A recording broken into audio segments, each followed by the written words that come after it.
Here for another segment of Coach's Corner. This month we're checking in with assistant coach Chad Heiberger. And Chad, let's start with you personally.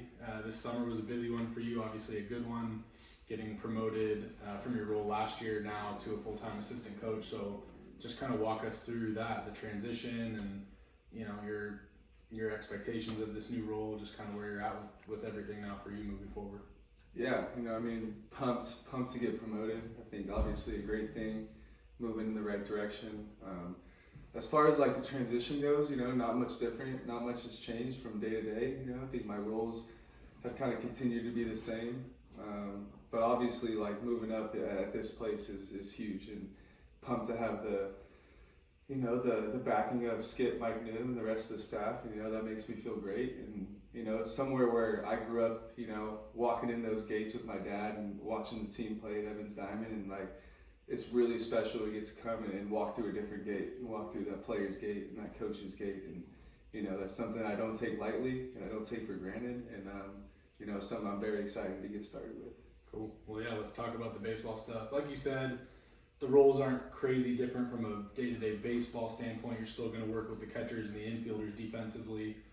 Let's start with the catchers. Talk to us about this year's group. You haven't got to spend a ton of time with them yet, but in the time you've had, what are some of the things you're seeing? Maybe talk to us about some of the returners that are back, but just kind of that group in general, where are you at with them right now? Yeah, I think in terms of exciting me, I think the catchers, that's where it starts.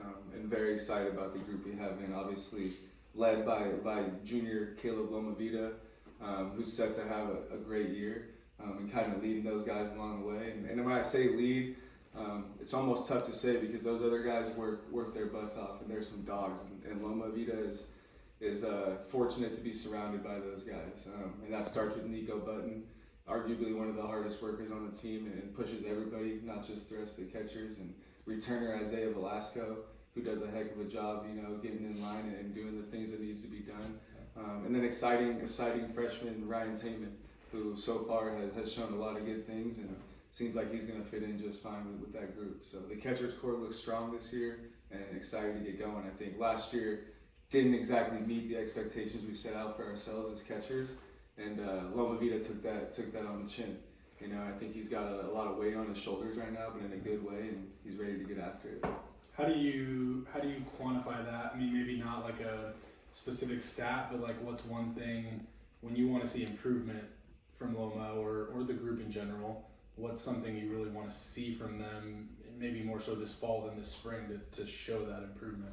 I think it's, at the end of the day, it's wins and losses in the column, and I think them taking some pride and responsibility and making sure that when the team wins, they're a part of that, but also when the team loses, it's on them. Yeah. And I think they've understand that responsibility, and it shows in their work ethic every day. I think the way they come to the yard, the way they're trying to outwork other position groups, it shows that they have that responsibility and they feel responsible.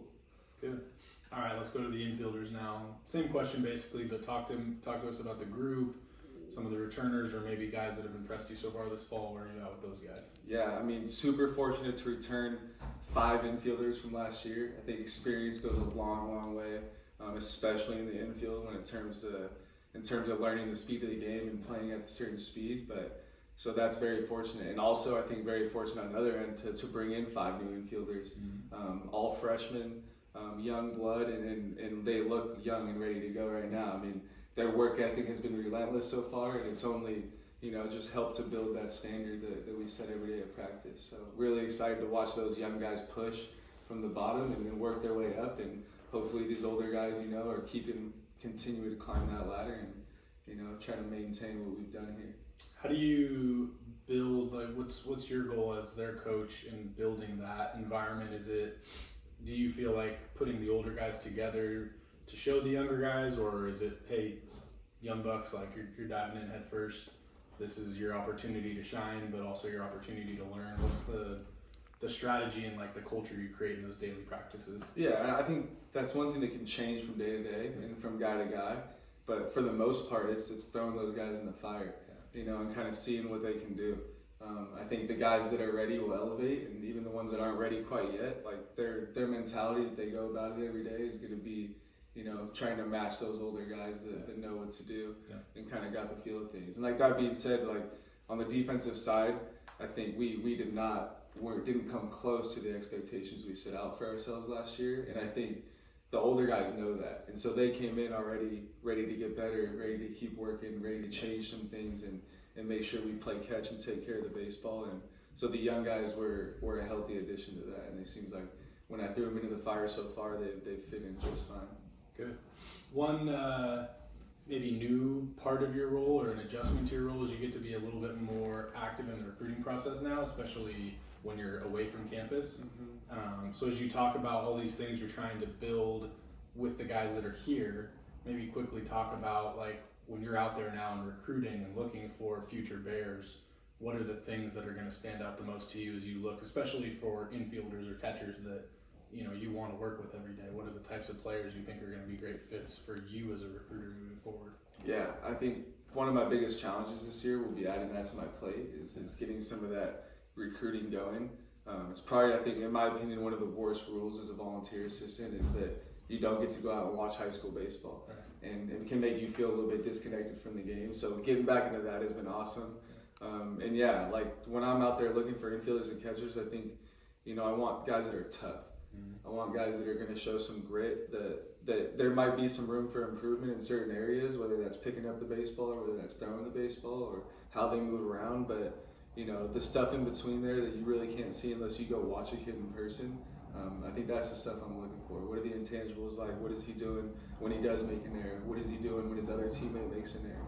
What is he doing in the dugout? I think things like that are really what I'm looking for, because I think at a certain point, like the talent's going to keep getting better. We're going to keep developing guys as best we can. I think at Cal we have a huge advantage in developing guys. We have a ton of guys that have moved on to the professional level that I'm in contact with, every week. And so, I'm learning as much as our guys are every day about the infield position and trying to get these guys better. But, the best part I think someone can bring to the table, the best trait is just that they want to work. They want to keep getting better. They're open to it, and they have that gritty toughness where nothing's kind of going to get them down. Yeah, good. Last question for you. This is more big picture now for the whole team. What is your goal? What is your hope for this group? We get to the end of the fall. Everyone goes home for Christmas break, and we're feeling a certain way about how prepared we are for the spring. What is your hope that this group accomplishes as a team when we get to the end of this fall? At the end of this fall, I think it's just that we are a team. That everyone is on the same page. I think when you have this many guys on a team, especially with all the young guys we have coming in, a lot of new faces, it's always your worry and your job, I think, as a coach is to make sure that you're helping them get on the same page. So that's my hope for them, is that at the end of this year, every guy is there for the team. They're putting the team first and in every aspect of their life, not just on the field. I think that's the easy one. Put the team first when you're on the field, but when you're off the field, what are you doing to make the right choices and put the team first? When you're at home for Christmas break and you're away from us and you're away from your teammates holding you accountable, what are you going to do? So I think my hope is that when we leave, they're ready to buy into that and they're ready to hold themselves accountable.